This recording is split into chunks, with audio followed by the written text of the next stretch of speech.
श्लोक 66 अध्याय 18।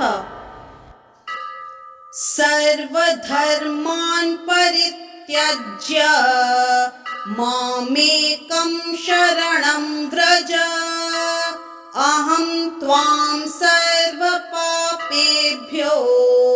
मोक्षयिष्यामि मा शुचः।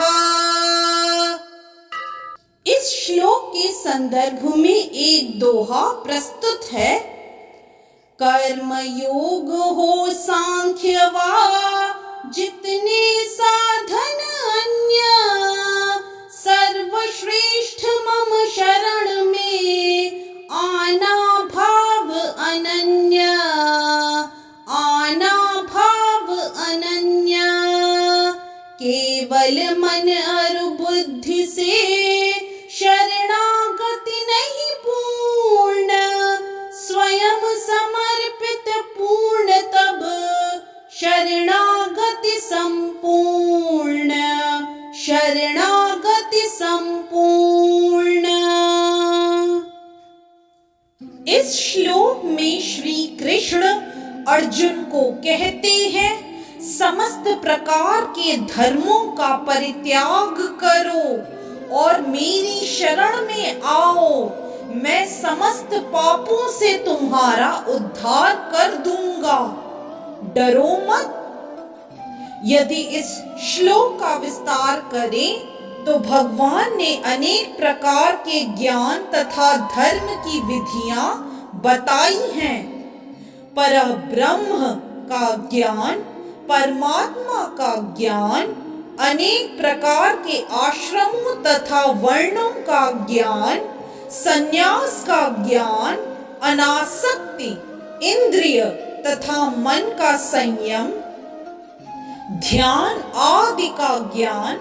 उन्होंने अनेक प्रकार से नाना प्रकार के धर्मों का वर्णन किया है। अब भगवद गीता का सार प्रस्तुत करते हुए भगवान कहते हैं कि हे अर्जुन, अभी तक बताई गई सारी विधियों का परित्याग करके अब केवल मेरी शरण में आओ। इस शरणागति से वह समस्त पापों से बच जाएगा, क्योंकि भगवान स्वयं उसकी रक्षा का वचन दे रहे हैं। 7वें अध्याय में यह कहा गया था कि वही कृष्ण की पूजा कर सकता है जो सारे पापों से मुक्त हो गया हो। इस प्रकार कोई यह सोच सकता है कि समस्त पापों से मुक्त हुए बिना कोई शरणागति नहीं पा सकता। ऐसे संदेह के लिए यहाँ यह कहा गया है कि कोई समस्त पापों से मुक्त न भी हो तो केवल श्री कृष्ण के शरणागत होने पर स्वतः मुक्त कर दिया जाता है। पापों से मुक्त होने के लिए कठोर प्रयास करने की कोई आवश्यकता नहीं है।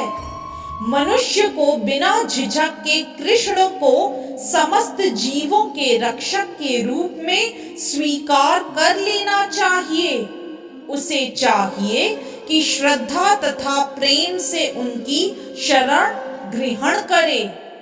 हरि भक्ति विलास में कृष्ण की शरण ग्रहण करने की विधि का वर्णन हुआ है। आनुकूल्यस्य संकल्पः प्रातिकूल्यस्य वर्जनम् रक्षिष्यतीति विश्वासो गोप्तृत्वे वर्णं तथा आत्मनिक्षेप कार्पण्ये षड्विधाः शरणागतिः आत्मनिक्षेप कार्पण्ये षड्विधा शरणागतिः। भक्ति योग के अनुसार मनुष्य को वही धर्म स्वीकार करना चाहिए जिससे अंततः भगवत भक्ति हो सके।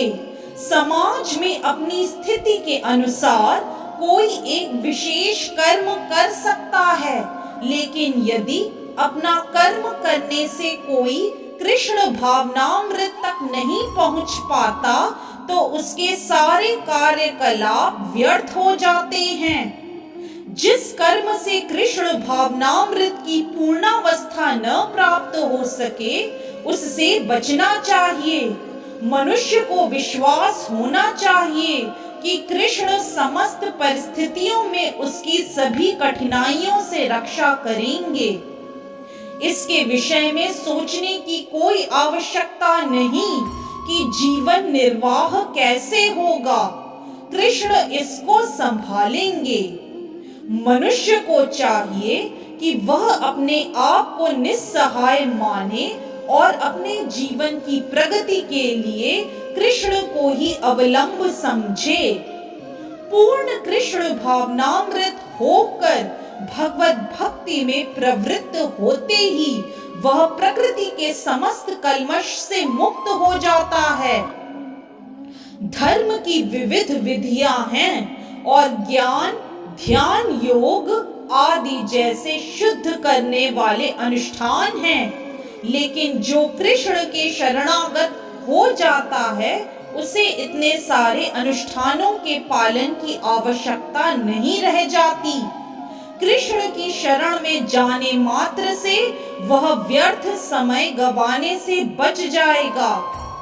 इस प्रकार वह तुरंत सारी उन्नति कर सकता है और समस्त पापों से मुक्त हो सकता है।